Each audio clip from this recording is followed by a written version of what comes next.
When you get a new dog or cat, you're taking total responsibility for a life. It is not a decision to be taken lightly or made on a whim. So really, just what are your responsibilities? Hi, I'm Dr. Alex from Our Pets Health, and on this channel I discuss pet health topics all designed to help you and your pet to live a healthier, happier life. So make sure you're subscribed by hitting that button down below if you're not already. So I wanted to start off by saying that when you get a pet, you're really starting a relationship that should last the whole of their lifetime. This is a serious commitment. It's not one to make on a whim. I've spoken before about the appropriateness of giving a pet as a gift. Really it's something that needs a lot of consideration to make sure it's the right thing for you and you're getting the right pet and you have the means to look after them. But really, what does this involve? And I'll just jump in here by saying that this kind of video was prompted by a number of comments on certain different videos with people saying that their pet developed a minor problem which they found disgusting, and so they just got rid of the pet rather than trying to treat it and solve the problem. And really, that's not acceptable.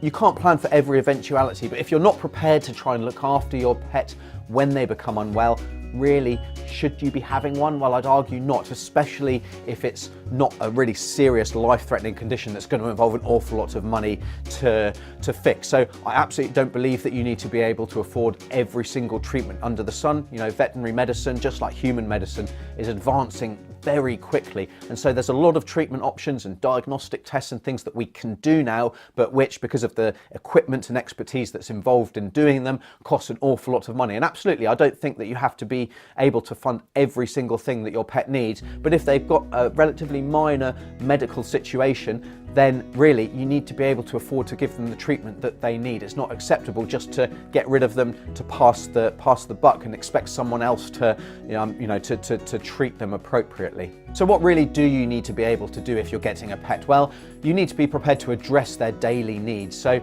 you need to research the best pet for you and the best breed as well. So, should you get a cat or a dog, or actually is something like a small rodent, so a rat or a guinea pig or a hamster, going to be more appropriate for you? If you choose a dog or a cat or whatever, if you choose a dog, then what's the best breed? So different breeds have different requirements, be it in space, be it in exercise, they've got different temperaments. So which is the best breed for you? Don't just get one that's popular for whatever reason. Research it and get the best breed for you. Different breeds as well get different problems, and some of those problems are really quite common. If you're not going to be able to afford the treatment for that problem, while it might be that your pet doesn't develop it, there's a reasonable chance, and you should be able to cover that cost. So really know what care they're going to need as well. Are you going to be able to brush your long-haired cat every day? If not, then they're likely to get knots, and that's really not acceptable. So what care are they going to need? And like I say before, what problems are they likely to face in their life? You also need to be able to pay for their routine care. So that's things like, a good quality food, to pay for bedding, to have shelter for them, as well as preventative health care at the very least. So that includes vaccinations, it includes, maybe heartworm prevention, flea and tick treatment, worming, all of that kind of thing. And certainly if money's very tight, then really it does need to include neutering, because if you're struggling to afford having a pet in the first place, but you can manage it, the last thing you want is kittens and puppies to have to deal with, because they do come at a cost. And if you're thinking that you'll have puppies and you'll make money, or kittens and you'll make money, then I'm sorry to burst your bubble, but that's really not guaranteed by any stretch of the imagination, and I've done a separate video that I'll link down below about that. Now, you also need to be able to have an emergency fund available to cover the basic costs, if they do become unwell. Like I say, I don't think that you need to be able to afford absolutely every treatment under the sun. That's unrealistic, and almost, nobody would have pets if that was the case. But you really do need to be able to cover the costs of a couple of consultations with your vet, and some basic kind of medication, so be that antibiotics or creams or different things. That amount's going to vary depending on where you are in the world. So talk to your vet about how much would be an appropriate and a sensible figure to set aside.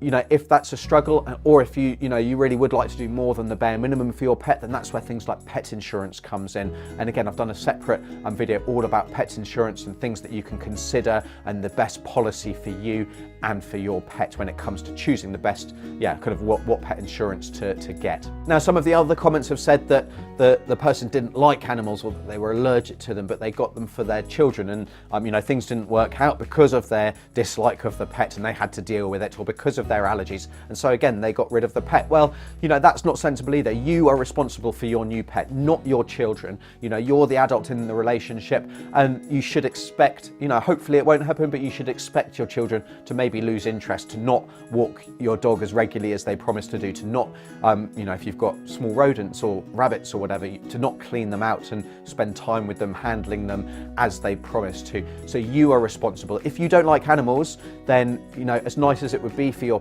children to have pets in the house, really it's not the best idea, because you're going to be the one responsible. And if your children lose interest, it's not acceptable for you to simply ship them to somebody else. You need to be the one who's looking after them, after you're bringing them into your house. And then the final thing to consider is that if you do give up a dog or a cat to a shelter, to a charity for rehoming, then unfortunately there is a real risk that they will be euthanized. So even healthy dogs and cats, they are euthanized because they can't find homes, because for whatever reason new owners aren't coming forwards. And every year millions of pets are euthanized in the shelter system. So you might think that, oh well, they'll get a loving home, but really there's a chance that they won't get a home at all and they'll be killed. So if you do need to rehome your dog or your cat for any reason, and I accept that there are situations where that does need to happen, you need to be responsible to find them a suitable home yourself. Don't just take them to the shelter and assume that they'll get the best home that's most appropriate for them, because chances are that might not happen. So if something does happen and you do need to rehome them, and that could be because you're moving house, it could be because of a breakdown of a marriage and that kind of thing, which unfortunately does happen, you need to do the best that you can by your pet to make sure that they're getting a home that's suitable for them and that they'll be happy in. Right, so I know I'm probably preaching to the converted here, but I wanted to put those thoughts kind of in a video, because some of the comments really show that there's a little bit of a disconnect between, pets just being a disposable object, being just another possession like, an iPhone or whatever, and you can upgrade them for the latest model, or if they're not working, you can just get rid of them. Really, pets, they're living creatures. You're responsible for their life, and it should be a relationship that lasts a lifetime. So think of those things. If you're thinking of getting a pet, or if you know someone who's thinking of getting a pet and maybe you're thinking, well, I'm not sure it's most appropriate for them, you can kind of show them this video and direct them here, so that maybe they'll have second thoughts, or maybe they'll consider it more strongly. But that's it from me today. I'm Dr. Alex. This is Our Pets Health, because they're family.